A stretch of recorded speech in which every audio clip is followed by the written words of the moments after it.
राज्य में जारी रही शीतर लहरी। पश्चिमा झड़ प्रभाव में आज राज्यर किछि स्थान में वर्षा हेबार संभावना रही। नुआ वर्षरू पुणी बढ़िब शीत। विदायी वर्ष 2024 शेष राति अर्थात डिसेम्बर 31 तारिख राति राज्यर विभिन्न स्थान में पारद तलमुआ हेब। बढ़िब थंडार प्रकोप।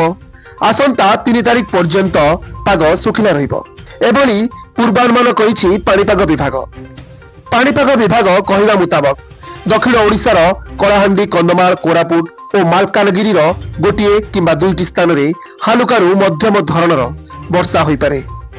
पश्चिमा वायु प्रभाव में एभली वर्षा हेबार संभावना रही।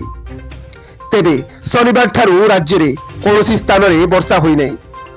पाणीपाग विभागर पूर्वानुमान अनुसार आज ठारू 4टी जिला को बाद देले पाग सबुठी सुखिला रहिब।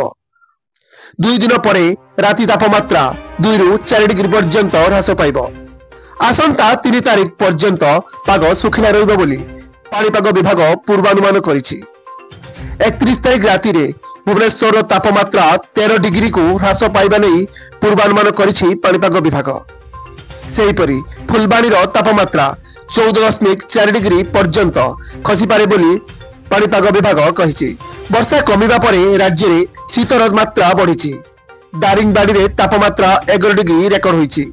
फुलबाणी और कोरापुट तापमात्रा 12.5 डिग्री, अनुगुल में 12.6 डिग्री, भद्रक रे 12.8, ढेंकानाल में 13.6 डिग्री रेकर्ड होइछि। खोर्धा, जगतसिंहपुर, केन्द्रापड़ा, राउरकेला, जाजपुर, झारसुगुड़ा और कटक तापमात्रा 15 डिग्री रु कम थिला।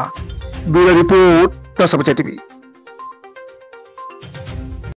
एमिति नुआ नुआ न्यूज अपडेट पाई आम चैनल को सब्सक्राइब करंतु। हाँ, लाइक शेयर करिया पाई जमा भूली बेरी। नमस्कार।